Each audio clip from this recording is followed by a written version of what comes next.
À nous rendre évidemment une visite où vous retrouverez d'autres grands champions puisque tous les meilleurs joueurs de la planète Cesta Punta sont réunis ici pour la saison estivale. On va passer à tout à fait autre chose, un petit moment chorégraphique, un moment qui vous appartient, c'est la tradition. Tous les mardis, tous les jeudis, on fait la même chose à Saint-Jean-de-Luz. C'est un petit peu le concours de la meilleure Corée, le Paquito Chocolatello, du moins le plus beau Paquito Chocolatello.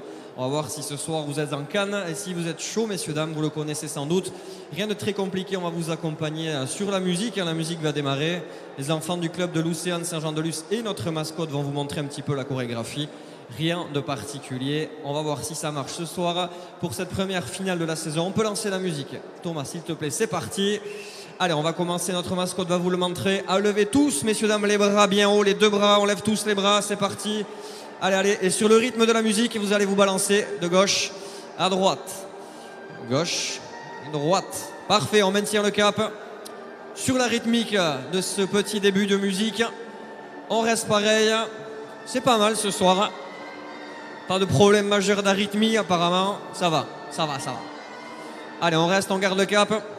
Lorsque la musique va s'arrêter, on va descendre tout près des chevilles et se recroqueviller sur soi.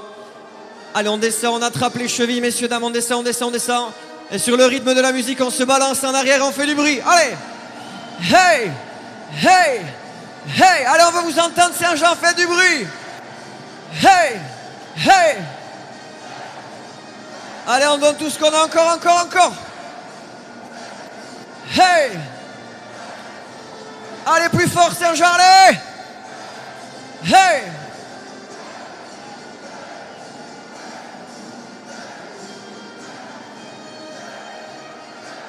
Bravo, messieurs, dames, vous pouvez vous applaudir. Bravo, il était magistral.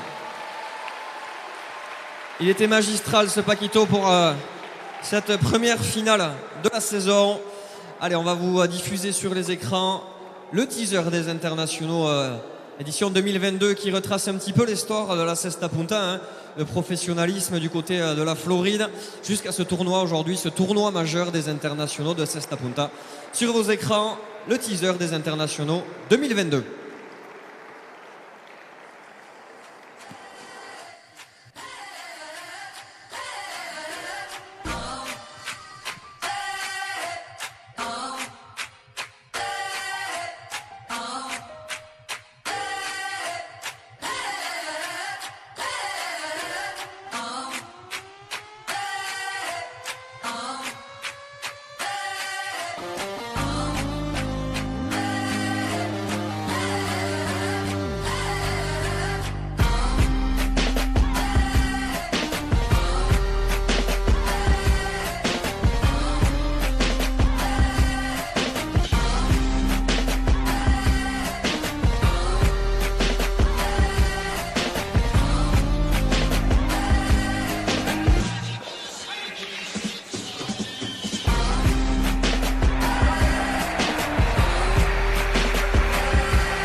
Rejoint en cours de route.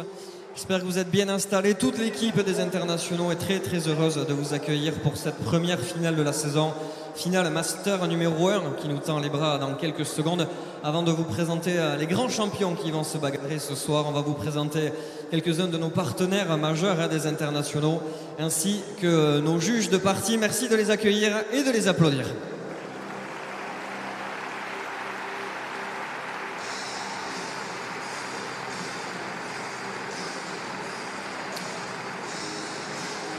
Les juges de partie, Asier Uribe, Gérard Iribarren, Didier Lopez,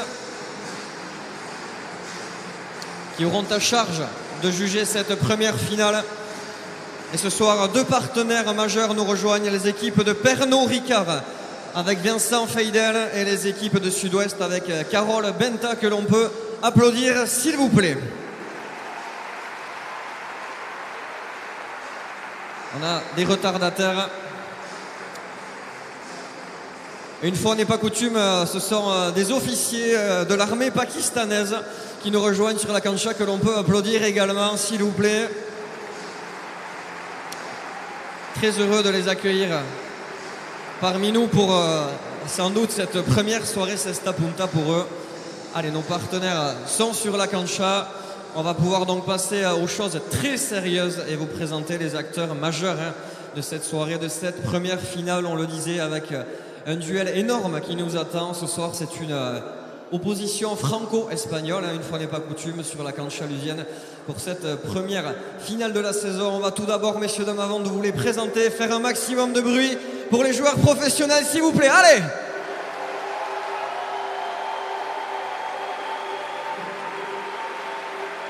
Alors, on va vous les présenter tour à tour. On va tout d'abord commencer par le camp des rouges. Il passe le sas et c'est l'avant. Premier joueur à nous rejoindre. Un joueur qui a grandi du côté de Moléon en Stoule avant de s'exporter du côté de la Floride. C'est un joueur qui a joué du côté de Dania Rayalay en Floride pendant de très nombreuses années.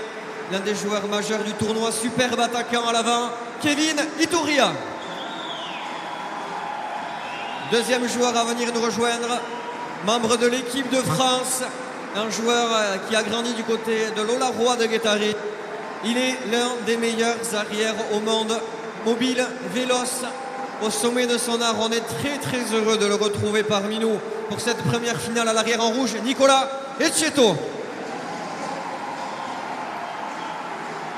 Le camp des Bleus avec un joueur immense, vous le voyez, il nous rejoint. Il est sans doute le numéro 1 mondial encore à ce jour. Un gabarit phénoménal et un palmarès absolument hors norme. Un joueur qui est né du côté de Soumaya au Pays Basque espagnol. Il a joué 20 ans à Miami en Floride et il revient ici sur la cancha lusienne. À l'avant en bleu, Iñaki Goicoechea. Quatrième joueur à venir nous rejoindre, toujours le camp des Bleus. C'est un joueur absolument atypique. Il a grandi du côté de Marquina.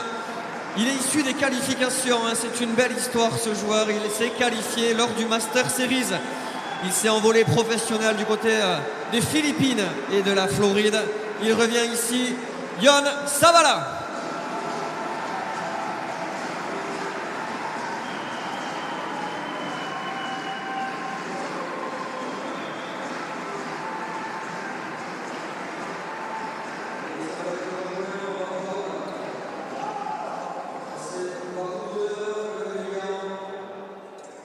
Bonsoir, on est ravis de vous retrouver sur cette cancha de Saint-Jean-de-Luz. Bonsoir Philippe. Bonsoir Sébastien, bonsoir tout le monde. On en salive déjà de ce France-Espagne pour attaquer cette première finale de cet été ici. Kevin Iturria associé à Nicolas Etcheto face à Iñaki Goicoechea associé à Zabala.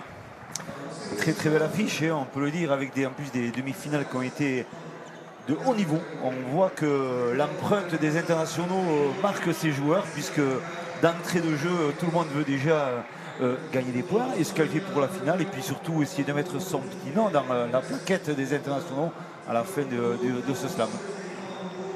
14 joueurs sélectionnés, 2 qualifiés pour des séries, réunis donc dans 5 mini-tournois avant ce qu'on appelle le slam. Ce sera fin août. Pour ça, il faut marquer des points. Il faut gagner, tout simplement gagner, avec un Goicoechea un petit peu revanchard, parce que lui n'avait absolument rien gagné l'année dernière ici, y compris d'ailleurs la finale du slam. Il était associé à Jérôme Portet et il s'est incliné en finale. Donc il y a un petit esprit revanchard pour celui qui domine les avants avec Arkiaga, mais lui c'est quand même depuis plus de 20 ans. c'est la référence et à ce poste. On sait très bien que chaque fois que ce joueur pose les pieds sur une cancha, on sait très bien la qualité de jeu qu'il peut apporter, mais au-delà de ça, la puissance déjà dans l'adversité qu'il peut poser. Donc c'est un garçon qui mérite déjà de le retrouver là. Et lui aussi, quand même, comme vous le dites, c'est un revanchard. Hein.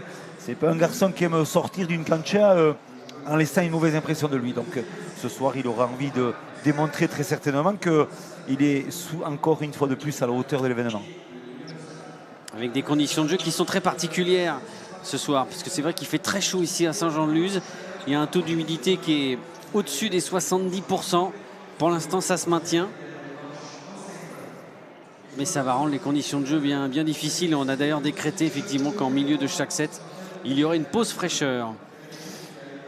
Ce sera très bénéfique, je pense, Sébastien. C'est vrai qu'il fait très très lourd dans la région du Pays Basque et en l'occurrence à l'intérieur de ce cancha, 28 degrés, plus de 28 degrés, des conditions difficiles pour pouvoir quand même tenir une partie pendant 1h15, 1h30 sur un rythme imposé. Ça va être un bel exercice pour ces joueurs en début d'été, on peut le dire, parce qu'en début de compétition, il fera souhaiter surtout qu'il ne laisse pas trop de peau dans ces parties, de physique, parce que la saison risque d'être longue.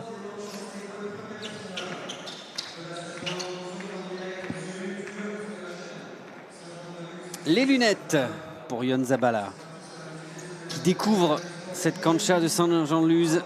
C'est la première année qu'il est ici présent pour cette Summer League.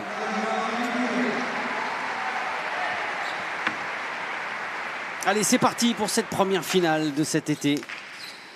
Un duel entre Français et Espagnols. Les Français avec Kevin Iturria et Nicolas Etcheto face à Inaki Goicoechea et Ion Zabala. Avec un premier pacha pour démarrer cette première finale de l'été.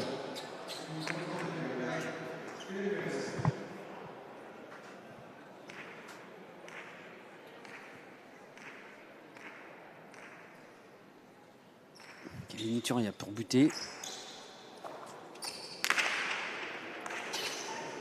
C'était encore très très limite. Et la première pelote d'Etcheto.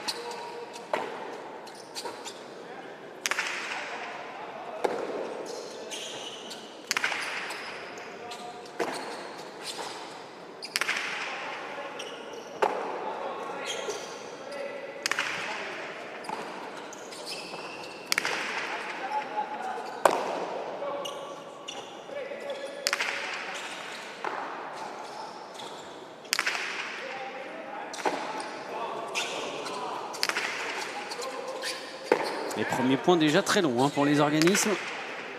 C'est déjà une épreuve. Et, oui, et la stratégie, c'est préparation au mur de fond. On le voit de suite. Et surtout, on se rend compte que voilà. Ouais, c'était superbe de la part de Ion Zabala. La puissance. Ah, c'est pas les deux arrières les plus impressionnants en termes de gabarit, parce qu'il y en a un qui fait 1m80 et l'autre 1m88. Mais en revanche... Ouais, on voit déjà dans le physique la différence, parce que Zabala est un peu plus charpenté au niveau de c'est un physique, taureau, oui. Mais surtout, on remarque dans la technicité entre ces deux arrières, c'est que Etcheto a besoin de faire un peu plus de pas d'élan pour pouvoir relancer ses plots. On remarquera que Zabala, même à l'arrêt, sur l'accélération du mouvement, on voit qu'il remet des plots très, très fortes. Donc il a une force énormément dans l'avant-bras et au niveau du torse. Arcaïs nous en a fait le portrait tout à l'heure en prise d'antenne. C'est exactement ça sur le premier point.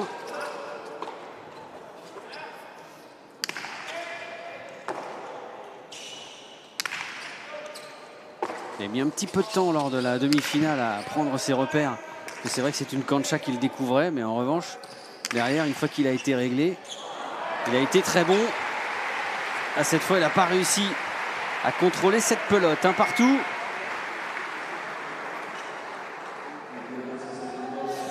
Ça commence. Et on voit qu'il y a du rythme, du déplacement. On voit que les plots aussi, dans ces conditions de jeu, vont être très changeantes, puisqu'elles vont chauffer énormément.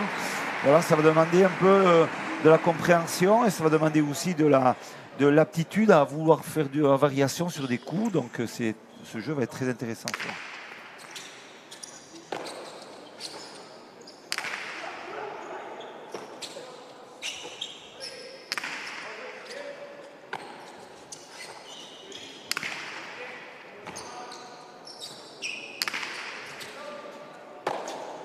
pour l'instant, Goïco est privé de pelote.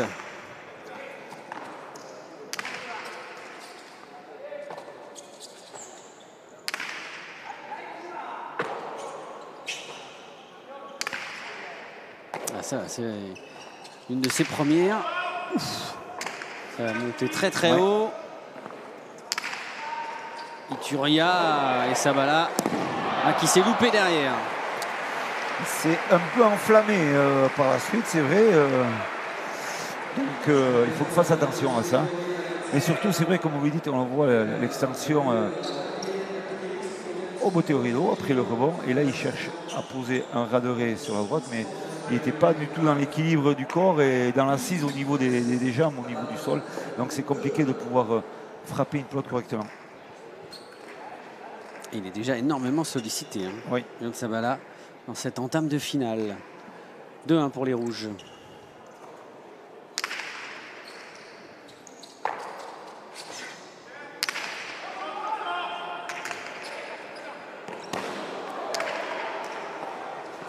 Petit coup d'œil.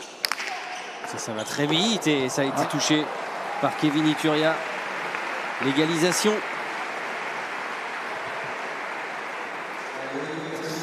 C'est là qu'il faudra faire attention, c'est que si on lui donne beaucoup de pelotes comme celui-là, ça sera dangereux. Il accélère énormément Iñaki Goicoechea. La Cortada est puissante. Elle est toujours dirigée vers le mur de gauche et je le répéterai encore plusieurs fois, c'est un rail avec un mur de frappe, un mur de gauche et un mur arrière. Et c'est vrai que plus on se sert de ces murs-là, plus on arrive à donner de l'effet à la pelote. Et c'est toujours gênant de pouvoir rattraper ces pelotes-là. Donc on voit sur l'aptitude à vouloir chercher à toucher le mur de gauche. C'est des bases de jeu importantes dans ce haut niveau. 42 ans, Iñaki Goicoechea. Hygiène de vie impeccable, parce qu'il est déjà très affûté. Et on sait qu'on ne l'a pas vu pour les All-Stars au mois d'avril, pardon, parce que bien sûr il était en pleine préparation, il s'était blessé en... Ah, joli, bien frappé. Bien joué encore. Il s'était blessé en faisant sa prépa physique, en faisant du vélo, du VTT. Il avait chuté, il s'était blessé au niveau de l'épaule et on ne l'a pas vu pendant bien 4 semaines. Et là il revient sérieusement, il est sérieux dans la préparation. Et on le voit, c'est un garçon qui a une surcharge pondérale importante. Non, pas du tout. Ouais. Et il a une attitude de déplacement facile. Et avec un petit esprit revanchard, parce qu'on l'a dit, c'est vrai que l'année dernière, il n'avait pas gagné ici, à Saint-Jean-de-Luz, qui est quand même très frustrant pour un champion de sa trempe. Il avait même perdu d'ailleurs en finale du slam avec Jérôme Portet. C'est lui qui avait d'ailleurs raté les 2 derniers points. Il avait fait 2 grosses fautes. Ça avait permis à Erkiaga et Lopez de remporter ce slam.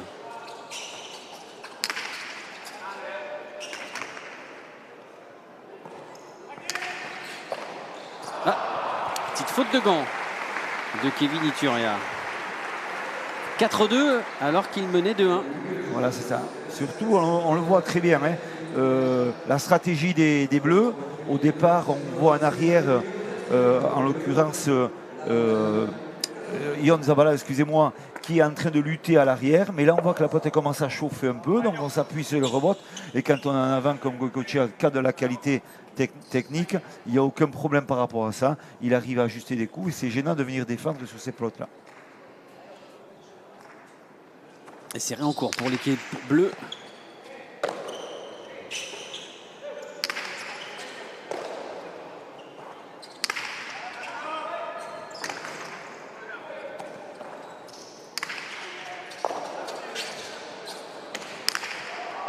Et bien anticipé Ituria, la réponse de l'avant français, superbe.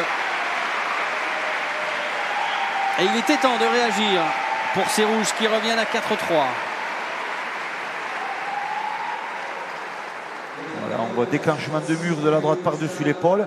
L'angle n'est pas excellent, mais sous l'anticipation et défense de Ituria et la droite par côté, Cortada, bien fait. Peut-être réception de pelote un peu plus moins stratégique, mais c'est vrai. Mais voilà, l'arbitrage n'a rien dit. Mais c'est un déplacement de jeu et c'est important. Il vaut mieux des fois dans ce style de sport perdre peut-être un point, comme ça existe dans tous les points, hein, mais dans tous les sports, pardon, et peut-être en gagner 2 ou 3 par la suite. C'est ça la stratégie. Et voilà. Oula. Ouais. Ça, c'était pas très académique. Et du coup, Gojko, il a tout le temps effectivement de poser son appui, de regarder ce qu'il peut faire. Et encore une fois, ça part très vite, c'est tendu, c'est rapide et c'est difficile à contrôler. Ah oui, oui, c'est un coup de fouet qui met quand ça part de son Chitera. La pointe de vitesse a été chronométrée à 320 km/h. C'est dans le Guinness Book des records. On sait que c'est un sport de balle le plus rapide au monde. Oui. Donc on le sait très bien quand on a un joueur, en l'occurrence ce soir avec Goicoechea qui fait en 95 et qui a une amplitude de bras énorme. Quand la pointe sort du Chitera, ça va très très vite.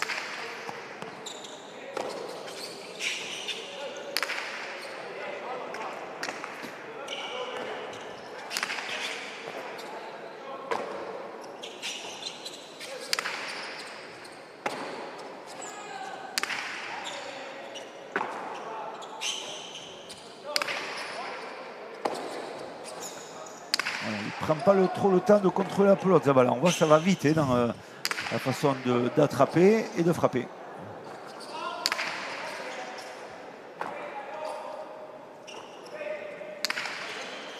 Oula, joli. En demi-volée. Ah oui! Somptueux là ce que vient de faire Ituria.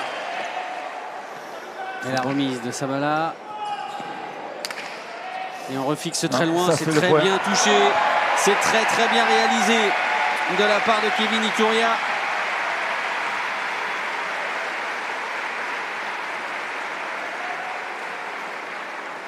Oui, c'est voilà, drop, Radoré, il insiste, il a grosse défense. C'est énorme là déjà. Ouais, l'anticipation a été bonne et après le renvoi est parfait. C'est vrai. Et là, le deuxième coup, là, l'effet qui se coule, la deuxième possibilité.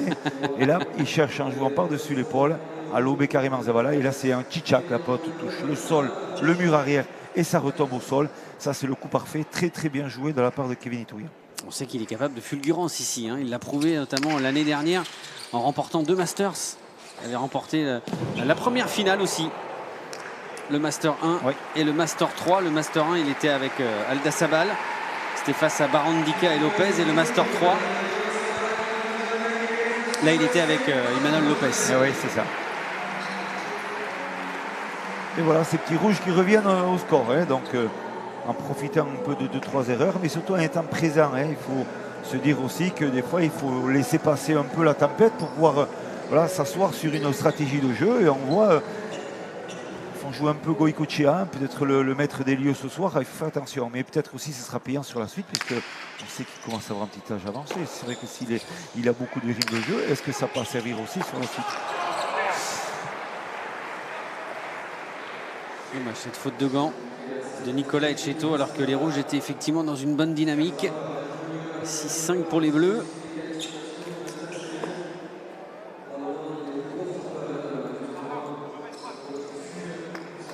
Il s'en veut là, Nicolas Etcheto.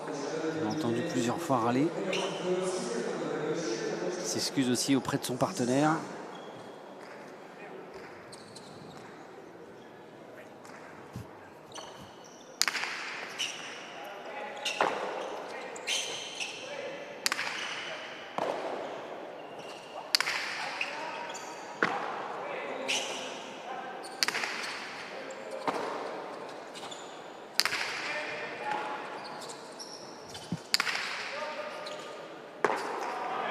Ah.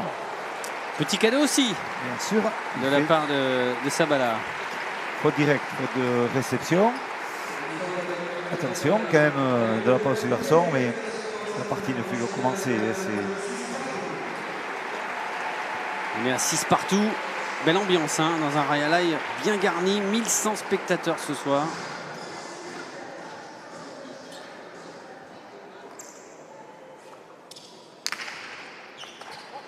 Pacha. Ah, c'est le deuxième. On a le droit à 5.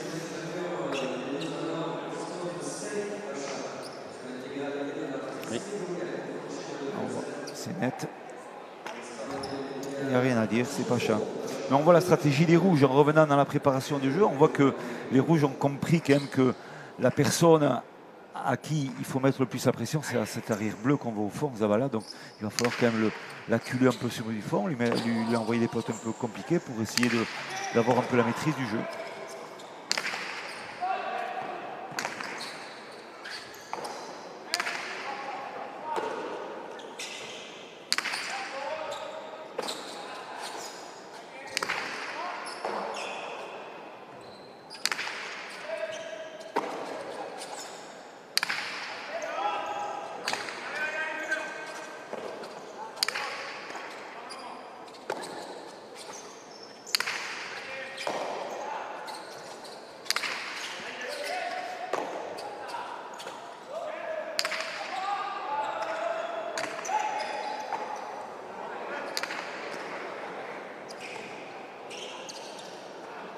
On aura piqué. Ah oui, superbe. De la part des Cheto. Et c'est bien relancé. Il fait la prendre celle-là aussi. Parce qu'il était vraiment collé au mur. Ituria, ça va encore très vite. C'est rasant. Cette fois, Sabala avait anticipé.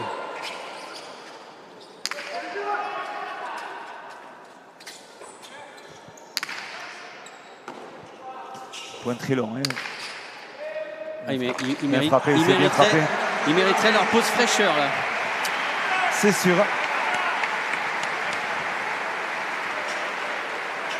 « 7-6 pour les Rouges. Donc, le petit geste de Sabala par rapport à son Chistera. Et parce que le Chistera souffre aussi hein, entre l'humidité et la chaleur.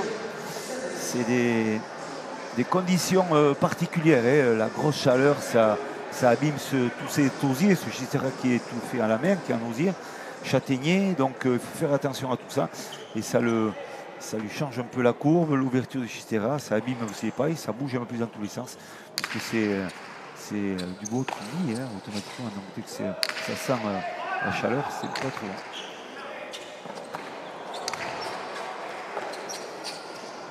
Et là, c'est bien fait, il n'y a rien à dire. Ah, c'était déjà très bien préparé hein, de la part de Sabala. Et très bien conclu par Goycochea, qui demande une nouvelle fois à ce qu'on passe le balai pour évacuer la transpiration, éviter de glisser. Ce serait quand même dommage effectivement de se blesser en tout début d'été. Les échéances sont importantes et un peu partout, hein. Il n'y a pas que Saint-Jean-de-Luz justement. C'est ça aussi le charme de la Summer League, c'est qu'il y a des points aussi importants à aller glaner à Pau et à Biarritz. Exactement, un grand merci pour cette deuxième année de la Summer League. C'est vrai que la grande chance qu'on ait quand même des organisateurs qu'on puisse rassembler et organiser quelque chose de très constructif au niveau de Sesta Punta et pour le public et pour tous les abonnés de Canal, bien sûr. Une belle compétition avec vraiment des joueurs de haute qualité. Oui, il y a tout simplement ce qui se fait de mieux au monde.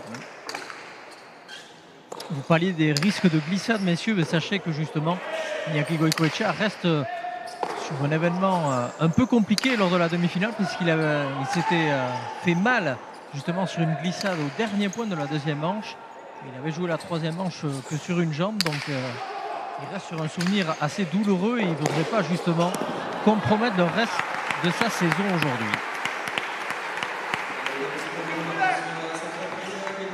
Cette demi-finale remportée finalement 5-1 au troisième set. Effectivement, face à Tambouran Degui et Thibaut Basque. Et c'est la pause fraîcheur obligatoire pour les 4 protagonistes. Alors Arkeis, vu que vous êtes au bord de la cancha, on a parlé de ce taux d'humidité, de cette chaleur encore étouffante ce soir à Saint-Jean-de-Luz. Est-ce que vous sentez que les joueurs font très attention, sont beaucoup plus précautionneux que d'habitude? Ils l'ont été lors de l'échauffement, ils sont sortis au dernier moment s'échauffer à l'extérieur du Khayalay, où il y a un petit sas dans lequel ils ont coutume de s'échauffer. Ils ont fait un échauffement minimal pour essayer de garder le plus de fraîcheur possible sur la cancha lusienne. Ils s'hydratent régulièrement. La pause fraîcheur a été imposée par les organisateurs afin de permettre aux 4 protagonistes vraiment de s'hydrater et de jouer dans des conditions optimales. Mais effectivement, le staff médical est là aussi pour leur passer un peu de compresse fraîche au niveau du cou, de la tête, etc. pour essayer justement de refroidir au maximum les moteurs et éviter la surchauffe. Grande chance ici à Saint-Jean-de-Luz, un staff médical adapté pour ces joueurs. c'est vrai, une organisation bien huilée sur les internationaux de Saint-Luce, on le sait bien. Et quand on parle de la Pau Cup à Pau, aussi une belle organisation. Et le Gandor à Biarritz aussi avait des gens très investis. Voilà, on est en train de grandir dans ce sport avec bien sûr un investissement de tous les organisateurs des compétitions qui mettent avant tout ces joueurs-là qu'on voit là dans les meilleures conditions pour pouvoir proposer à vous tous quelque chose de grandiose, et tant mieux pour ça. Ce qui est impressionnant, c'est qu'il y a eu 15 points de disputés. On est quand même au milieu du premier set, il y a 8-7 et on voit les 4 effectivement joueurs qui ont des t-shirts trempés. C'est déjà trempé comme si effectivement on avait déjà joué un 7,5 et qu'on était sur une fin de match. Ah oui, exactement. Ben, il fait lourd, donc les organismes souffrent, donc on transpire. Et donc il ne faut surtout pas oublier, dans ce cas de figure, c'est de s'hydrater. Donc faisons attention toujours à tout ça pour bien sûr arriver à être dans les bonnes conditions et faire une partie optimale jusqu'à la fin. Le coach est au service. 8-7 pour son équipe dans cette première manche.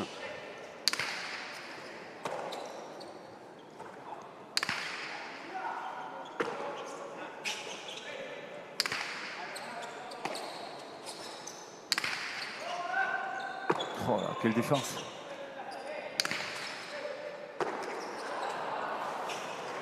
Ça fait quand même au moins la 4e faute de gant de la part de Sabala. Il faut lui mettre de la pression, comme je disais tout à l'heure, il ne faut pas avoir peur et se gêner. Aujourd'hui, c'est des conditions particulières dans un fronton qu'il ne connaît pas très bien. Et voilà, il faut voilà, organiser vraiment toute cette partie en mettant vraiment la pression à ce joueur. Et on le voit, il a peut-être un peu plus de mal dans cette entame de partie à être régulier déjà dans le fait de récupérer ses pelotes. Première manche toujours aussi intense et indécise, avec déjà la 6e égalité depuis le début de la rencontre. C'est-à-dire la tension qui règne dans cette finale où finalement il n'y a pas eu de round d'observation comme on peut l'avoir sur d'autres finales. On est rentré tambour battant d'un côté comme de l'autre. Et finalement, l'écart le plus important, ça a été +2. Mais ce sont des équipes pour l'instant très très proches. 8 partout.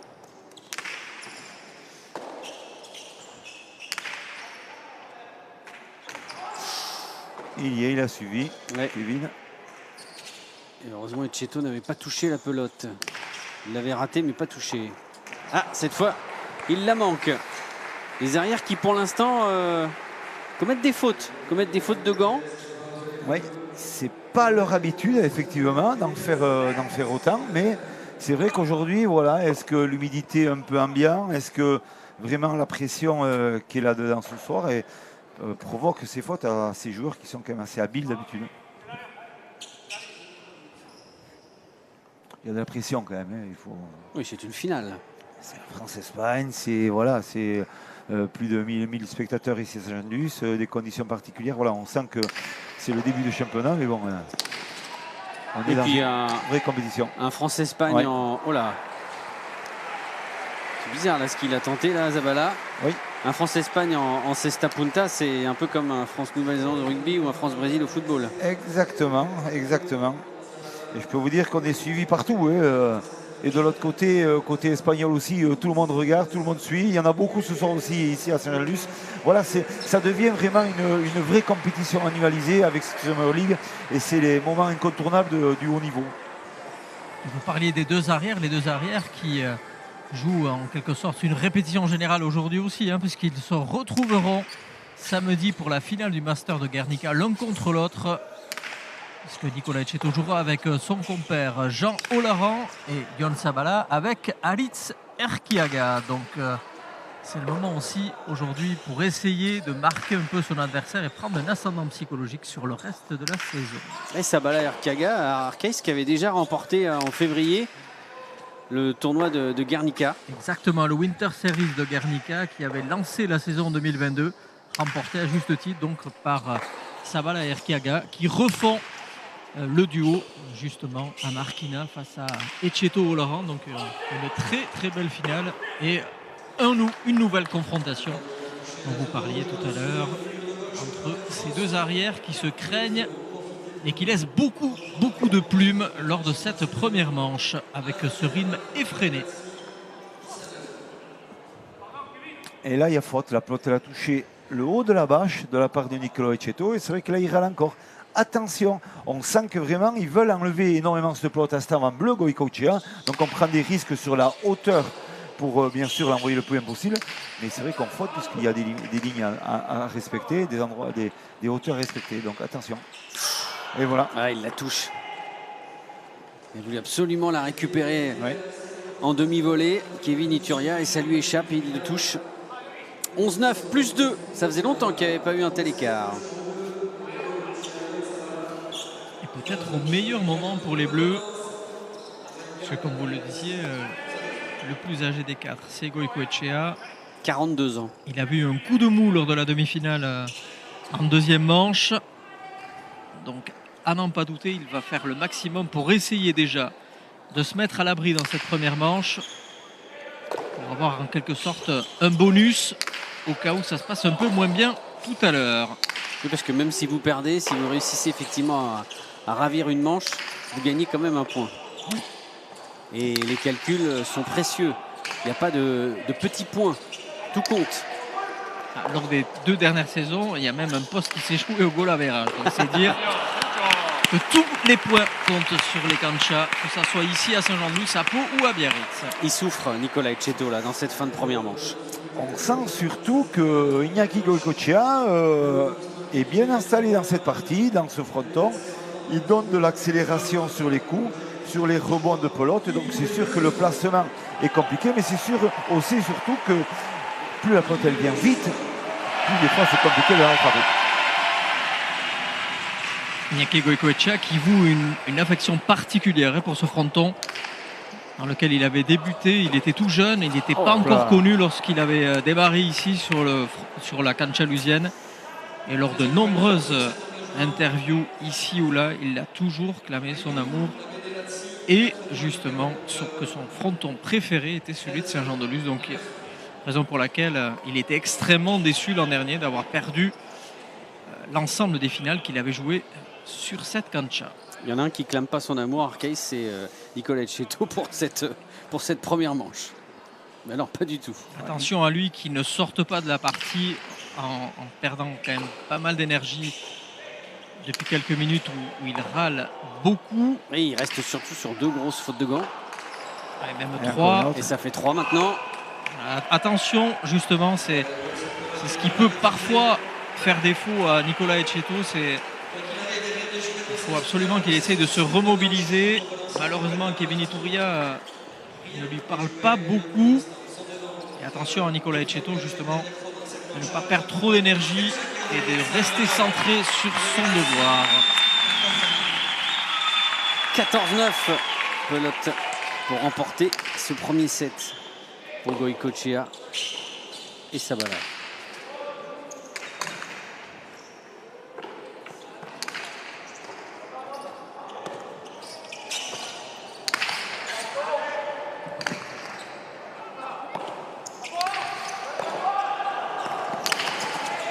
C'est encore frappé très fort, ça va être compliqué à relever, il ne peut pas. Même en se couchant, c'est bien joué de la part d'Iturria. Le travail de préparation sur le défense, c'est sûr qu'il faut l'ajuster différemment. La pelote vive, on joue un peu moins du revers, on essaie de jouer un peu de la droite pour éviter de donner moins de rebonds à les rebotes. Voilà, c'est ça qu'il faut. Et maintenant, on change de pelote, on prend une pelote neuve pour ralentir un peu ce jeu, pour essayer d'enlever un peu les munitions à cet avant bleu qui fait mal aussi à les rebotes. Et un gros ouf de soulagement, comme vous pouvez l'imaginer, pour les Rouges qui venaient d'encaisser un 5-0 et qui ont un petit répit, même s'il faut encore sauver, entre guillemets, 4 balles de 7 pour éventuellement jouer la gagne sur le dernier point. Nous en sommes encore loin, mais déjà, ils mettent fin à cette série noire. Oui, c'est déjà ça, effectivement. Ça ne va pas évacuer la frustration d'une fin de set bien compliquée, alors que les Rouges ont fait vraiment jeu égal avec les Bleus jusqu'à 9 partout. Voilà. Est-ce que la stratégie de changer la pelote va amener un peu plus de pression, bien sûr, à ces Bleus? Mais attention quand même, ces Bleus aussi ont bien réagi chaque fois qu'une pelote était neuve et différente. Déjà passé le but pour l'avant rouge, ne pas donner la pelote. Ah oui, j'ai bien fait. C'est bien fait ça.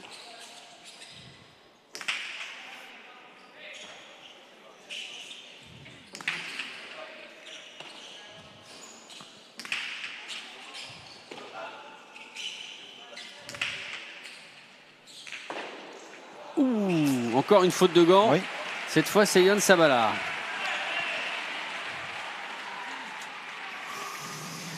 Voilà, on remarque quand même dans la partie, depuis le début de cette manche, que chaque fois que les rouges ont pu avoir la possibilité de prendre une pelote neuve, un peu plus froide, ils ont gêné un peu la stratégie de ces bleus parce qu'ils ont acculé plus facilement Zabala sur le mur du fond.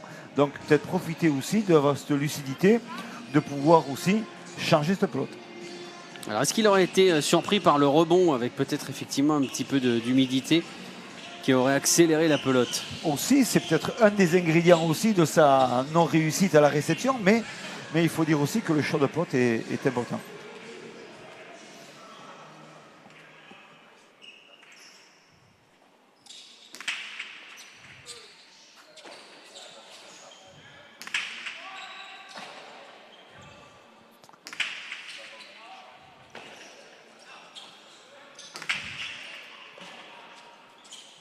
Oh là là. Alors ça, Attention. Oh, Aïe, aïe, aïe, aïe. ça, c'est rarissime de la part d'Inaki Goicoechea. Il avait presque trop le choix. Ouais. Et 14-12. 14-12, ils reviennent quand même de 14-9 à 14-12, donc ça veut dire qu'une partie n'est jamais finie. Puis là, c'est un miracle hein, quand même de gagner ce point-là. Quand on sait que la remise était beaucoup trop tendre et surtout sur Goico. Ouais.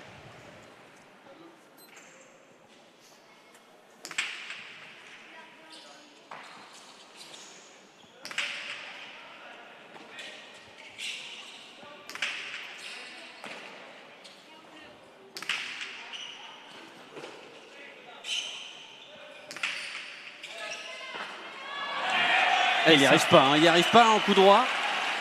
Il est en plein doute. Et ça fait 4 pelotes de 7 de sauver hein, par ces rouges. Oui, et sur les 4 pelotes, Arkeis, il y a 3 fautes de gants de la part de Sabala. Ouais, Sabala. Il est en plein dans doute. le creux de la vague. Ah oui, il est en plein doute là. Et ça permet aux rouges de revenir à 14-13. Vous entendez peut-être derrière le fan club de Sabala, Aoupa Boulette, puisque c'est son surnom. La balle de Marquina.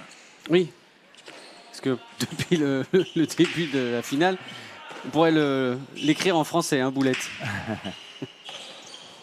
Il vient jusqu'au numéro 11 quand même, Goicoechea. Et encore. Oui, parce qu'il doit sentir effectivement que son partenaire a besoin d'aide, qu'il est en plein doute.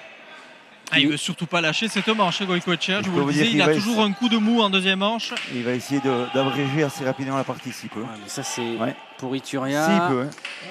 Compliqué. Alors, C'est bien frappé. on sent quand même effectivement qu'il est en plein doute parce que même là, hein, au niveau de son placement, il y a eu énormément d'hésitation, de fébrilité. Et le petit geste de Goico, 14 partout alors qu'ils étaient menés 14-9.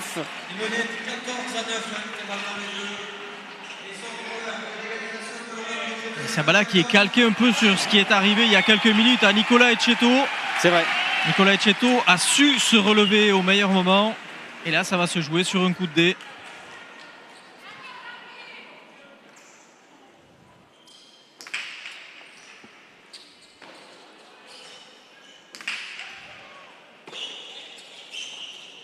Et ça fait 5 points qu'il est impeccable, hein, Nicolas Etcheto. Effectivement, il s'est bien calmé, bien ressaisi. Voilà, la stratégie, elle est simple. Silence de cathédrale, hein, Saint-Jean-de-Luz, la tension. Oh, c'est passé juste.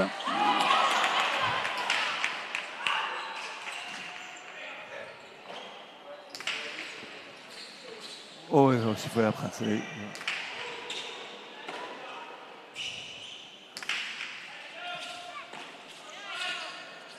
Sabala sous pression, qui lâche un peu plus les coups. Ah, il est plus sûr quand même, hein, dans ses prises de pelote là, sur cette balle de 7. Oh, non, il n'a pas doublé. Il n'a pas doublé. D'ici, je ne vois pas la pelote doubler. Oui, c'est ce qu'il demandait. Ah Goïcoechea. Et le point. Et ils sont tous les deux. D'ici, la mécontents. lecture était peut-être différente. Ouais, ils sont tous les deux mécontents là. Goïcoechea et Sabala. Je suis pas totalement en désaccord avec ce qu'ils pensent là actuellement. D'ici, on ne va pas. Si on voit le ralenti, on le dira. Mais à l'arrivée, c'est quand même une remontée extraordinaire, une vraie remontada pour remporter ce premier set 15-4. Case. Kevin, une première manche extrêmement disputée. On l'imaginait avec les 4 protagonistes. Beaucoup de tension dans cette finale qui a été à égalité jusqu'à 9 partout. Puis les Bleus ont pris le large. Et quelle remontée spectaculaire. Vous alignez les 6 derniers points pour finalement remporter cette manche. Extraordinaire. Oui, c'est vrai qu'on a une partie super serrée là aujourd'hui. On le savait, face à un Goïco et un Sabala qui sont en forme. Voilà, on a très mal commencé, surtout moi, de mon côté. On a su se reprendre un peu sur la fin. Et je pense qu'à la fin, il y a un petit peu de chance pour nous. Mais il va falloir se remettre dès le second set à bloc parce qu'on sait qu'ils sont revanchards. Merci beaucoup, Kevin.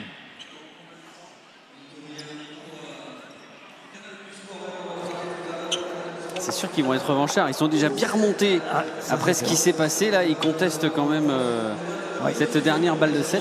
Bien sûr. Si on a la chance Pelote de 7, pardon. de voir ça, de voir ralenti. Déjà, on a les stats. Oui. Sur les deux stats, quand même, on peut voir quand même c'est impressionnant. Le duel entre Nicolas Cheto et Ion Zabala, c'est les fautes directes. Quoi. Ion Zabala, 10 fautes dans une partie, quand même, c'est impressionnant. Dans un set, oui. Oui, dans une manche, vous avez raison, c'est énorme. Donc voilà, ça déséquilibre un peu cette faculté à avoir les Bleus dominer cette fin de partie et donner de la chance aux Rouges qui ont été surtout très réalistes. On a l'impression d'avoir des stats effectivement de fin de match là pour les deux arrières, tant les fautes directes sont importantes à l'issue de ce premier set. Attention, on va voir. On ne le voit pas très bien, si on peut le ralentir un peu mieux, je me revois quand même, mais il me semble que son Chistera est à plat quand même. Il y a peut-être un petit poumpa, mais au niveau de la réception, je ne pense pas. Si à la réalisation on pouvait la remettre, ce serait super bien. Je sais qu'il travaille bien chez nous, une belle équipe. Allez, Sébastien va refaire. Oui. Alors, c'est juste un peu avant. On va essayer de recommencer parce que c'est un point important quand même. Ouais. Mais je les sens fatigués déjà. C'est fin de premier match, c'est toute l'équipe technique, on les sent. C'est bien. Il fait très chaud. Allez, est extrêmement frustré, comme vous pouvez l'imaginer. Ouais. Il est en train de discuter là, il est en grande discussion avec l'arbitre. Il est venu même nous interpeller pour essayer de... Il voulait savoir si on avait des ralentis qui permettaient de voir justement... parce que lui, il se sent clairement lésé. Et parce qu'il faut rappeler qu'il n'y a pas l'arbitrage vidéo. Hein. Non. Ici. La VAR, on l'a pas, mais peut-être ça arrivera. Mais après, ça va m'amuser. Attention. Alors. La porte, elle va, les rebote. Moi, à vitesse réelle, je l'ai vu doubler. Ouais, elle double. Moi, à vitesse réelle, je l'ai vu doubler assez clairement. Elle double. Et là, il est remonté comme peu de fois je l'ai vu, Iñaki Goïcoechea, parce que c'est pas le style. Mais là, il est vraiment, parce que comme je vous le disais, il est certain, il a un âge certain. Oui. Il sait qu'il a moins de carburant que les autres pour aller sur un marathon. Et il est extrêmement en colère. Il est encore ressorti maintenant de la cancha. Oui. Mais après, je vous dirais, alors Kais, honnêtement, le mieux et celui qui le sait le mieux, c'est la VAR rouge, s'il a doublé ou pas. Et je peux vous dire qu'il sait très bien qu'il a doublé. Mais c'est comme ça, c'est le jeu, il y a un arbitre. C'est comme ça. Mais voilà. Je pense que honnêtement, c'est pas à cause de ça qu'il perd la manche. Je pense que s'ils l'ont perdu, c'est bien en menant 14-9. Il y a quand même une réaction qui est différente de leur part. Mais c'est comme ça, c'est le sport. Il y a des arbitres, il y a des erreurs qui se font comme dans tous les sports malheureusement. Mais on a de la chance d'avoir les arbitres avec nous. Vous qui êtes des hommes expérimentés, lorsque Kevin Iturria parlait d'un facteur chance sur le dernier point, si vous savez lire entre les lignes, vous savez peut-être pourquoi il a prononcé ces mots. Ça y est, il est de retour sur la cancha là. Iñaki Goïcoechea, et merci en tout cas à Sébastien Croquefer, à toute son équipe, parce que vraiment on a eu exactement l'image qu'il fallait pour voir effectivement qu'Iturria avait finalement perdu ce point. Oui.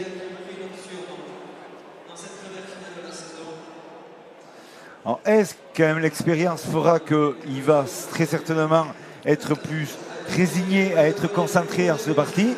Mais voilà, donc c'est c'est vrai que l'angle de jeu du juge 7, il y a le juge du 11 aussi qui peut l'avoir. Ils sont deux, mais bon, ça va tellement vite, et je vous dis honnêtement, et des fois c'est compliqué. Iñaki Goicoechea. Il faut espérer que pour la beauté du sport et la justice, peut-être que les Bleus remportent cette deuxième manche, comme ça on en parlera. C'est plus. mal parti. Ça a touché. Ouais, moi je pense qu'il a quand même blessé pas mal de plumes là-dedans. Bien sûr. On le connaît depuis un petit moment, Goicoechea, mais je l'ai rarement vu aussi en colère. Et venir nous interpeller, c'est la première fois en 10 ans qu'il vient de manière assez véhémente. Bah, c'est sur pelote de 7. Alors ils en ont eu plusieurs bien sûr, hein. Ça s'est pas joué que sur ce point là, mais quand on est à 14 partout, c'est un point qui est bien sûr capital. Et quand on a eu un sentiment d'injustice, d'avoir été floué, bah, forcément c'est un petit peu difficile de faire retomber la colère. Regardez, il est encore défait là, il a encore mis son chistera de dépit.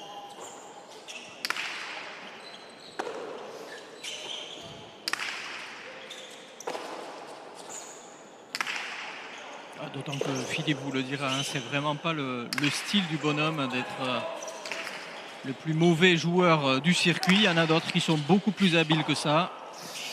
Après, je peux vous dire, c'est un respectueux de ce sport, autant dedans la cancha qu'en dehors. Donc voilà, et sa réaction, elle est saine, honnêtement, mais au-delà de ça, elle n'est pas non plus impulsive, il n'a pas non plus fait des choses malsaines dans ce fronton. Donc voilà, j'espère pour lui et je le souhaite qu'il se reconcentre et qu'il puisse nous proposer quand même encore une belle prestation dans ces deuxièmes manches.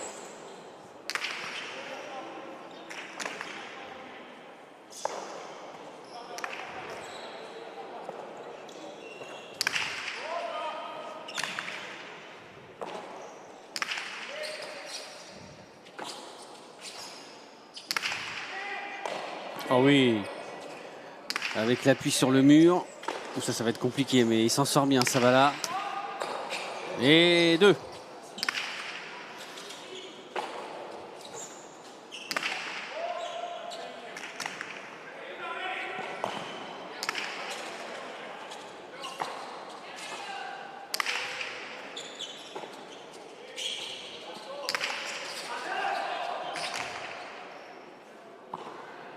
Énorme point. Oui.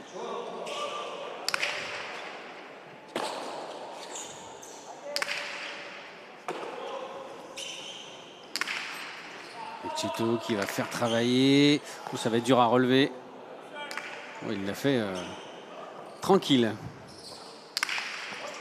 Sans prendre de risques.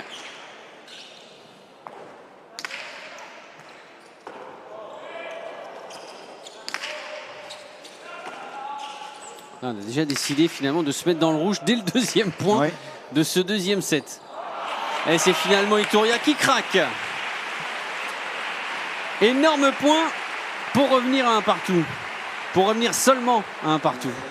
Oui, et surtout, on voit aussi l'humidité qui rentre un peu plus à la cancha. On arrive à 73%. Donc voilà, attention, espérons que ça ne gêne pas et contrarie pas, bien sûr, la physionomie de cette partie et surtout la problématique de savoir ce que la cancha, elle glisse. L'humidité, effectivement, qui augmente. Mais la température ne baisse pas. Ne baisse pas. 29 degrés, toujours pareil ici sur 28,6 quoi, exactement. Donc attention, attention à tous ces paramètres qui peuvent jouer énormément dans la partie.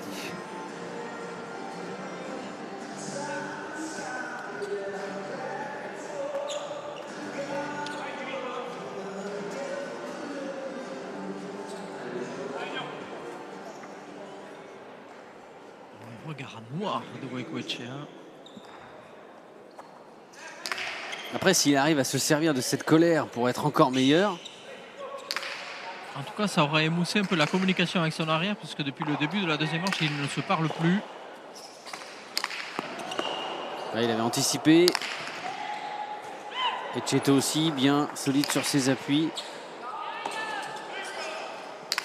Je sens qu'il a baissé quand même un peu Goico dans son occupation de jeu, dans son investissement. Ouais, on le disait, il avait eu un coup de mou, un gros coup de mou aussi lors de la demi-finale. Et avec l'intensité de cette première manche, malgré qu'il ait une préparation spéciale, ça tire un peu plus que chez d'autres protagonistes. Bien fait. Ce qui explique aussi sa frustration, puisqu'il voulait vraiment se mettre à l'abri en première manche. Oh, magnifique, ce petit coup de patte de Kevin Iturria. Oh, il y a encore Nicolas Etcheto. Superbe de la part d'Etcheto. Et là, Voilà, il n'y sera pas. Goicoechea. C'est entre les deux joueurs. Sabala est battu, Goicoechea aussi. Et enfin, Nicolas Etcheto à son vrai niveau sur ce point. surtout, ce qu'on sent avant tout, c'est quand même la baisse d'intensité de la part de Goicoechea. On sent que voilà, il est blessé, il est gêné, mais voilà, il faut qu'il arrive à se reconcentrer dans le jeu, c'est ça qui est important. Sinon ils vont peut-être sombrer après dans cette deuxième manche.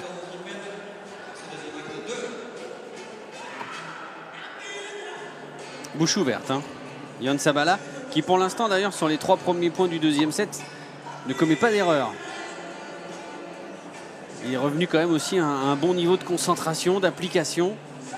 Il avait tellement commis de fautes de gants en fin de première manche, ouais, qu'il aurait pu sombrer dès le début du deuxième, oui, mais ça, pas trop pour l'instant. Ce qui est peut-être inquiétant du côté des Bleus, c'est qu'il n'y a plus aucune communication. Yann Sabala a essayé à plusieurs reprises de lancer des regards à Goicoechea. on le sent blessé, hein, c'est certain, et on le voit dans l'intensité qu'il a mis en première manche. Et par rapport à la deuxième, on sent qu'il est encore pris dans cette partie-là, dans ce premier manche. Ah, il a touché. Mais en même temps, c'était tellement compliqué. Là, il était en extension. Nicolas Etcheto, c'est quand même difficile hein, de contrôler cette pelote.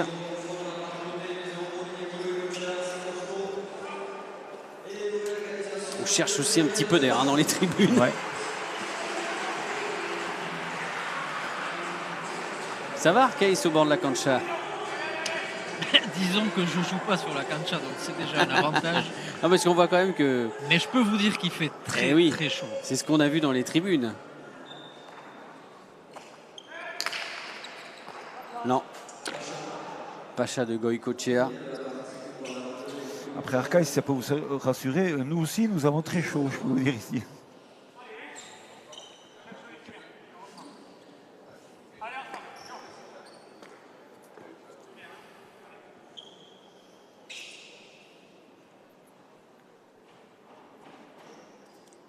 Allez, espérons que Goicoechea arrive à faire le vide.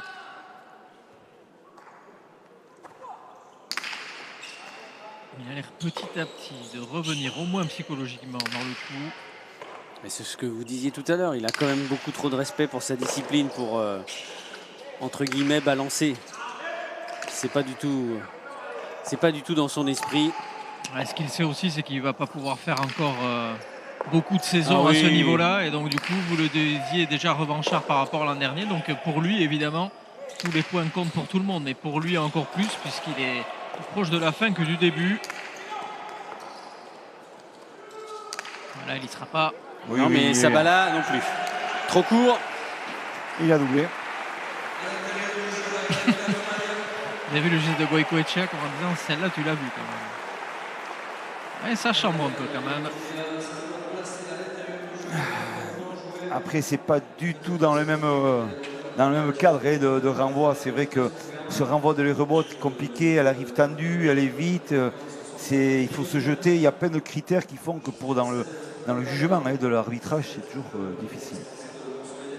Pas les fêtes de Bayonne ensemble. Oh non, là c'était impressionnant quand même hein, ce qui s'est passé là sur le dernier point. Ils sont pourtant partenaires ce soir, mais là le temps d'un point, les regards échangés, c'était plutôt de l'animosité là entre Goicoechea et Sabala. C'est rare quand même. Oui, c'est sûr. Après il y a une question de tempérament aussi, hein. Vous en parliez tout à l'heure, Arkeis. Yann Sabala, c'est le gaucho, quoi. C'est le taureau. C'est le taureau, exactement. Avec un caractère bien affirmé. Et Goicoechea qui continue de discuter, Arkeis. Non, c'est le juge qui qui vient quelque part lui dire qu'il y a peut-être eu une erreur et qu'il s'en excuse. Ah, Et d'accord. Goïcoechea vient de lui dire ne t'inquiète pas, c'est pas grave. Voilà, on retrouve le sourire. Ah, peut-être que Voilà, ça va. Non, c'est une discussion justement où on dit oui, peut-être qu'on s'est trompé. Et Goïcoechea qui rassure le juge en disant voilà, moi je pense que ça. Mais enfin bon, je t'en tiens pas rigueur. Et vous voyez qu'il y a quand même beaucoup de respect. Le sourire revient du côté de Goïcoechea. Oui, mais Voilà. ça peut justement lui faire du bien, cette discussion. Mais voilà, c'est le rôle de l'arbitre aussi, à un moment donné, peut-être d'aller l'interpeller pour lui dire, voilà, ça peut m'arriver de me tromper. On le vit peut-être différemment dans d'autres sports de haut niveau, parce qu'il y a moins peut-être déjà ce respect mutuel, parce qu'on sent la meute de gens qui viennent agresser le juge. Là, le juge n'a pas été agressé directement. Il y a quand même ce regard verbal, il y a cette envie de lui dire, ouais, tu as fait une erreur. Mais après, voilà, si on peut toujours rester, nous on est place à Guissonne, c'est-à-dire qu'on est toujours dans un dialogue des choses, c'est frustrant, c'est ralent, oui. mais il faut s'expliquer ou s'excuser dans le cas de figure qu'il a fait l'arbitre. Mais moi je trouve que c'est très bien, voilà, c'est la réalité de notre sport. Voilà, c'est la réalité de notre sport. C'est très sain, effectivement, c'est un bon état d'esprit. Après, pour gommer quand même toutes ces colères et toutes ces frustrations, il n'y a rien de mieux quand même que l'arbitrage vidéo. Ah, totalement. Et dans les sports dont vous parliez tout à l'heure, Philippe, justement, pour apaiser les tensions, c'est souvent l'arbitrage vidéo qui, depuis 2-3 ans, a su faire la différence pour calmer les esprits et pour que finalement, il n'y ait plus ce sentiment d'injustice par moment. Bien sûr, monsieur. Donc ça viendra aussi.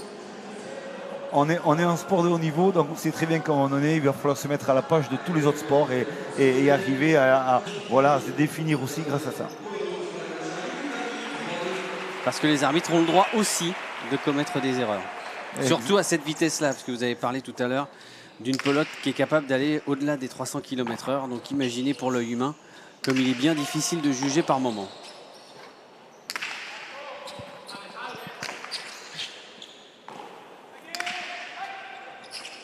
Mais ça reste un deuxième set encore indécis. Il n'y a que 3-2 en faveur des Rouges. On sent qu'ils sont au-dessus, mais ils n'ont pas encore fait de break.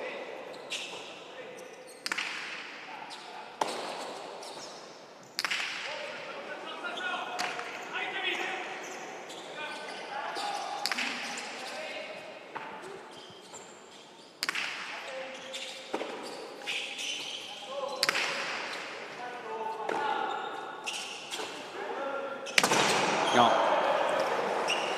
Hors limite, trop de la part de Yann Sabala. Il travaille énormément, comme lors du premier set. Il est mis sous pression en permanence.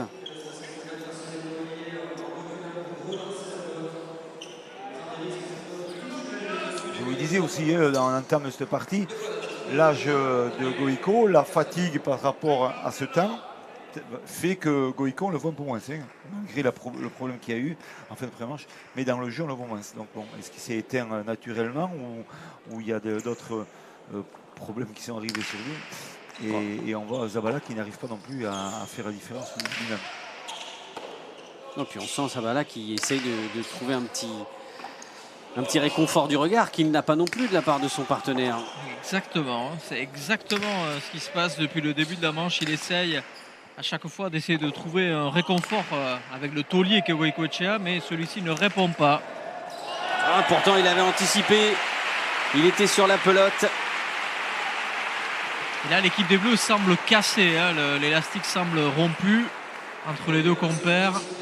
Et ça fait 5-2. Voilà le break, le premier break dans ce deuxième set. Il avait anticipé la pelote sur l'extérieur, pardon. Et c'est vrai qu'il a réussi vraiment à changer sa trajectoire pour qu'elle parte à l'intérieur.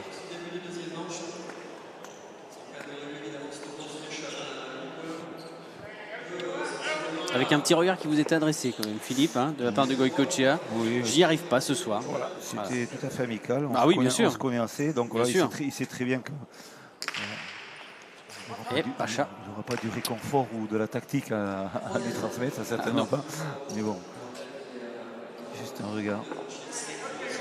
C'est le troisième pour Kevin Iturria.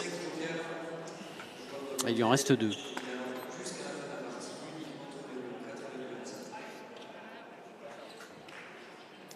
Ça leur a fait du bien un peu à ces Rouges quand même, ce problème-là, parce qu'on les sent un peu plus vraiment dans la cohésion d'équipe, c'est plus solidaire. ça se trompe au moins. Voilà, il faut souhaiter pour ces petits Français qu'ils puissent avoir le bon suivi. De là où je suis, ce qui transparaît actuellement, c'est qu'il y a une équipe des Rouges qui joue contre 2 individualités en bleu. Oui, mais sans être perturbé non plus par ce qui se passe entre les Bleus. Et ça, c'est important aussi. Que les Rouges continuent d'être dans leur bulle à jouer leur jeu. Et du coup, le pauvre Yon Sabala qui a de plus en plus de surface à couvrir. Et ça risque de faire mal à un moment ou à un autre. Et surtout qu'on ne le sent pas vraiment très tranchant quand même, hein, à chaque fois qu'il intervient. Goycochea là, dans ses pelotes. Là, ils sont en train d'user Yon Sabala, il craque.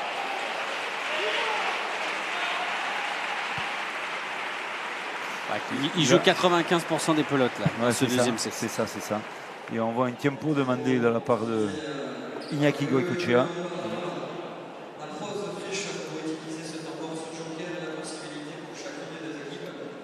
Alors Arcaïs, vous allez pouvoir tendre un petit peu l'oreille pour voir quand même la communication entre les deux Espagnols.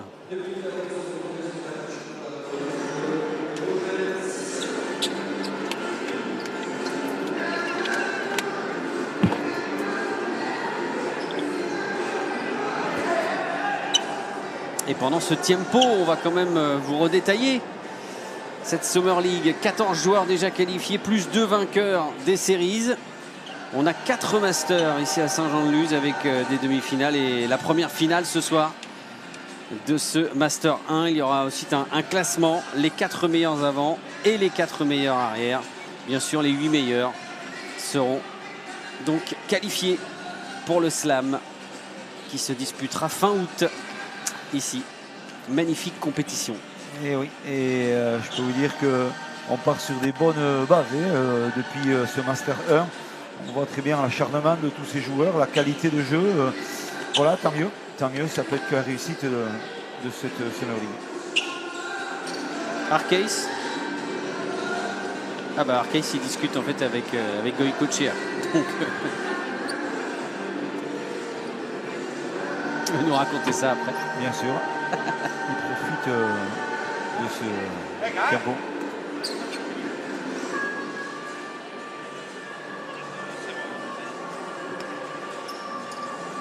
Arcaïs, on vous a vu en grande discussion avec Iñaki Goycochea. Oui, il continue à être assez frustré. Ah.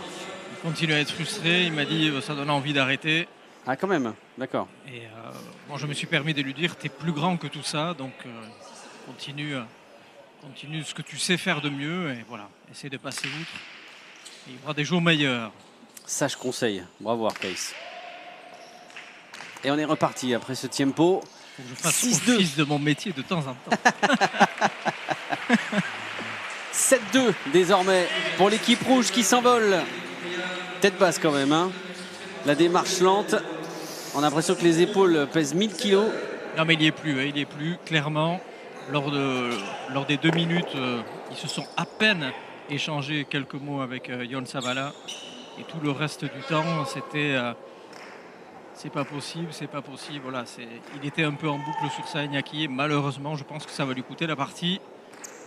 Parce que là, à 7-2, malgré la pause fraîcheur à 8, je pense que ça va être extrêmement compliqué pour lui de se remobiliser suffisamment pour l'emporter.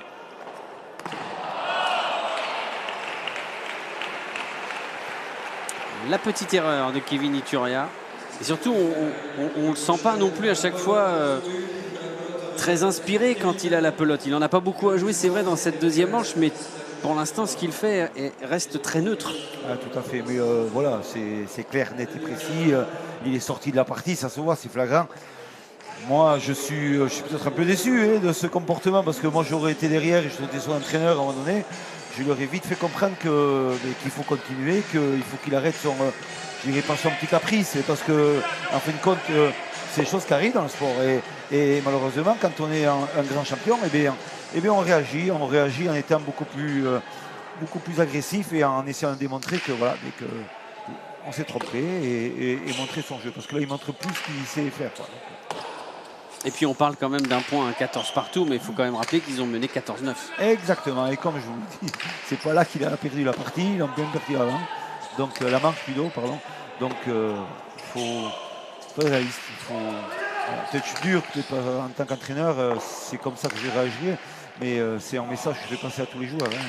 Ça peut arriver à beaucoup de joueurs. Après, sans doute, il y a un autre paramètre, Philippe, c'est que Goicoechea, à l'âge qu'il a, il y a 10 ans, il n'aurait pas accordé autant d'importance à un point comme ça, mais il sait qu'il n'a plus autant de ressources qu'avant physique pour pouvoir justement contrebalancer et refaire partir tambour battant dans une deuxième manche où on l'avait déjà vu en difficulté lors de la demi-finale, où il était à la peine déjà, et donc du coup, je pense que la combinaison de son état physique, où il a laissé quand même beaucoup de plumes lors de la première manche, et ce coup du sort ont fait que ça lui a mis vraiment un coup de massue derrière la tête. 8-3, plus 5 désormais pour l'équipe rouge.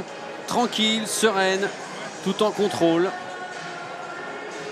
Le petit piège pour l'équipe rouge, ce serait justement de se dire, bon, bah, ça y est, c'est gagné, ils sont plus du tout dans la partie. Mais on ne les sent pas non plus vraiment capables d'être rattrapés par un petit complexe de supériorité. Non, pas du tout. Après, je vous dirais honnêtement, et on sait très bien que dans ces duels franco-espagnols, donc voilà, on est souvent habitué à vivre des moments comme ça, mais on sait surtout quoi que la limite de supériorité des Espagnols, elle a baissé, et il faut le reconnaître, on commence vraiment à être à leur niveau et plus que ça, et maintenant voilà, il faut prendre tout ce qu'il y a à prendre, et surtout c'est des bons entraînements pour un futur échéance internationale où c'est des choses qui arriveront, d'avoir du duel aussi dur, de la domination de certaines équipes, mais il faut être réactif.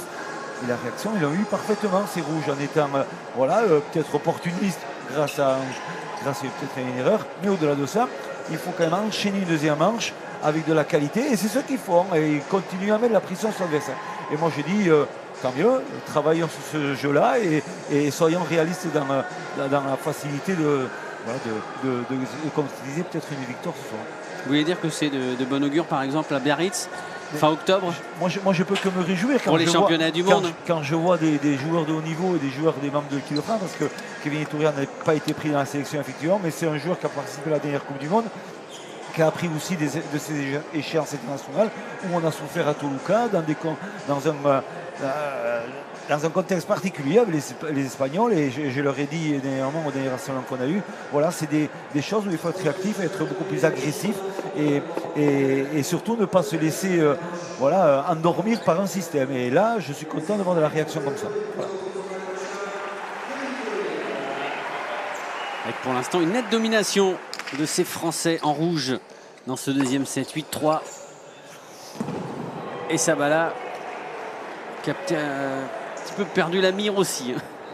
Encore une grosse faute de la part de l'arrière espagnol. Il s'en veut énormément. Il vit quand même une soirée bien difficile, parce que c'est lui qui a commis quand même les grosses erreurs en fin de premier set. Il est un petit peu abandonné par son partenaire, alors qu'il fait partie des meilleurs avants quand même depuis une bonne vingtaine d'années. Ça devrait peut-être aussi à avoir une meilleure complicité avec Goicoechea. Bref, pour ses grands débuts ici à Saint-Jean-de-Luz, Yann Sabala, c'est une première finale bien délicate. Et attention quand même, messieurs, parce qu'on parlait tout à l'heure des points gagnés. Oui. Et attention au goal average, parce que en cas de déculotté dans cette deuxième manche, ça pourrait être vraiment la double peine pour Goicoechea et Sabala. En vue d'une qualification, ils n'auraient pas totalement intérêt à totalement lâcher la partie. Et parce qu'ils ont peut-être gagné en demi-finale, mais ils n'ont pas fait le maximum de points, puisqu'ils ont concédé un set. Ils vont finir ce premier master avec 4 points engrangés sur 8 possibles, plus un goal average défavorable. Là on sent qu'ils sont carrément mais perdus dans le jeu. On voit une droite piquée de Kevin Iturria qui est très très bien frappée, il cherche le rebond, mais on voit la trajectoire de défense de Iñaki Goicoechea qui n'y est pas, et il met dans la baraque complètement son arrière qui ne sait plus où aller. Donc voilà, il profite vraiment de la désorganisation de ces bleus et les rouges font leur petit chemin.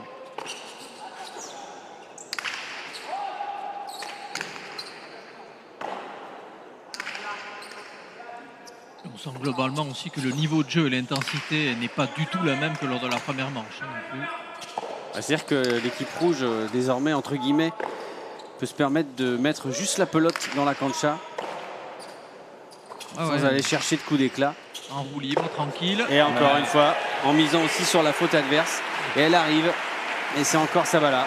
Et Kevin Iturria qui retrouve des couleurs bien rouges. Il est impeccable. On voit qu'il est plus posé dans la cancha. Il distille de très très bonnes pelotes.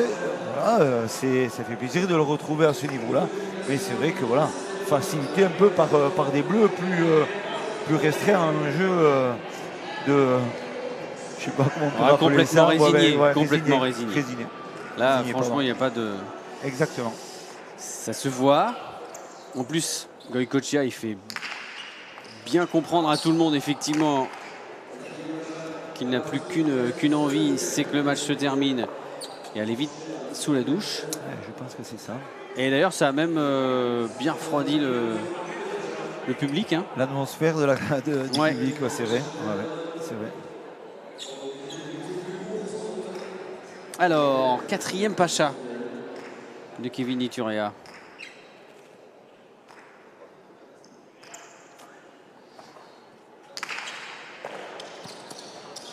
Alors, est-ce qu'ils vont quand même mettre fin à une mauvaise série, là, les Bleus? Sabala a fait l'effort. Une remise puissante.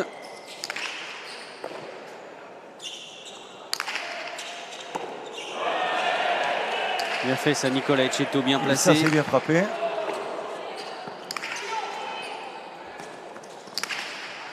Et là, il n'y sera pas. Et c'est là aussi.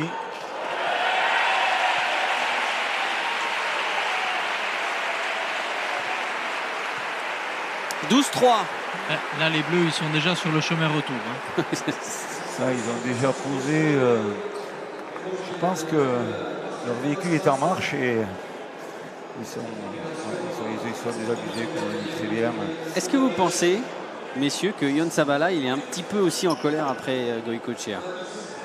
Je pense que oui. Après, voilà, puisque le dialogue n'y est plus, il se contraint vraiment à faire l'effort d'être sur la cancha, mais il sent très bien que c'est un sport d'équipe avant tout, quoi. Dans l'individualité fait que vraiment on peut faire une différence par moment en partie, mais c'est vrai que l'osmose et la compréhension d'un jeu à deux permet à faire quand même mal à un adversaire. Et là, on voit vraiment qu'il n'y a plus rien. Donc je pense qu'il doit être frustré, c'est ça.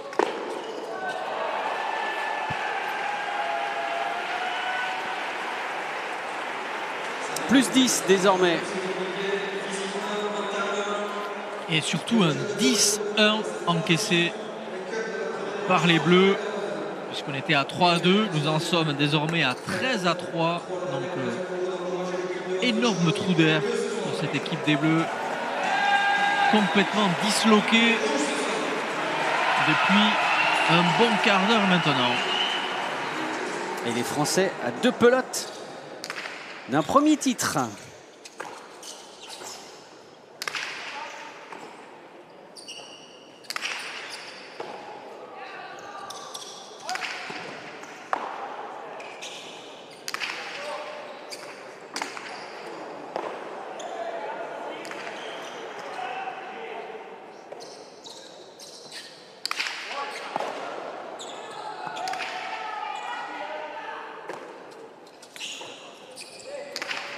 Ils ont toujours la pluie de leurs supporters. Ouais.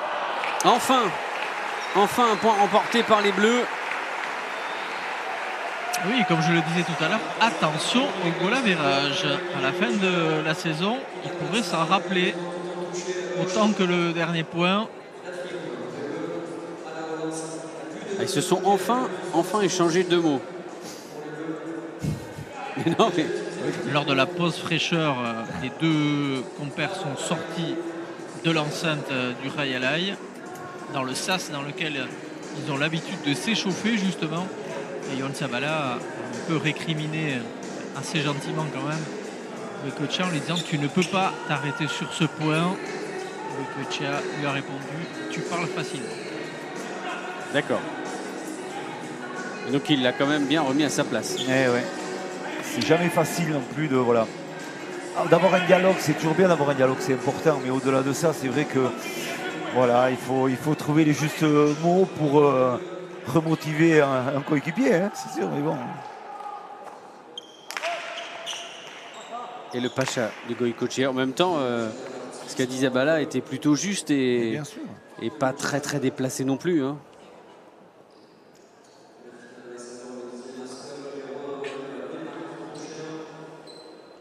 Il a raison d'essayer de piquer au vif un champion de la trempe de Goicoechea. Avec tout ce qu'il a gagné, tout ce qu'il a fait sur la cancha. C'est Bala qui voulait surtout essayer d'engranger quelques points et de quelque part mourir les armes à la main, hein, ne pas éviter la débâcle que l'on voit actuellement sur la cancha. Hein. Bien frappé. Vraiment plutôt guerrier. Voilà. Ça, c'est manqué de la part des Cheto. Ouais, ça fait un petit point de plus. 2 d'affilée. Ce qui n'était pas arrivé depuis très longtemps. Mais voilà, après on sait très bien que ces joueurs-là, s'ils commencent vraiment à rentrer un peu plus dans le jeu, en étant organisés, en jouant à deux, en mettant des coups un peu plus précis, c'est vrai qu'on l'a vu après un match, ils ont gêné énormément les rouges, hein, c'est fou. Mais là, ils ont mené 14-9. Hein. Ouais, voilà, et on sent vraiment la distance. Mais je crois que la partie, ils l'ont perdu à 14-9. Oui. C'est là. C'est pas à 14 partout. Et là, on le voit bien, deuxième match, ils l'ont perdu tout le temps.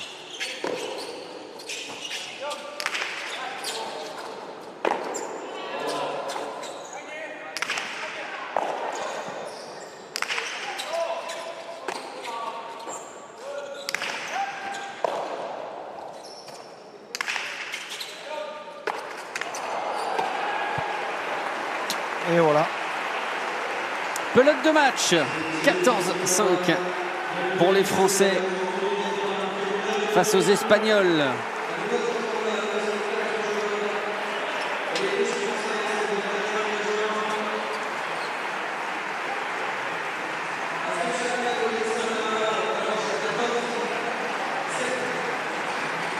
Kevin Iturria qui s'élance pour la dernière fois de la partie. Pour lui.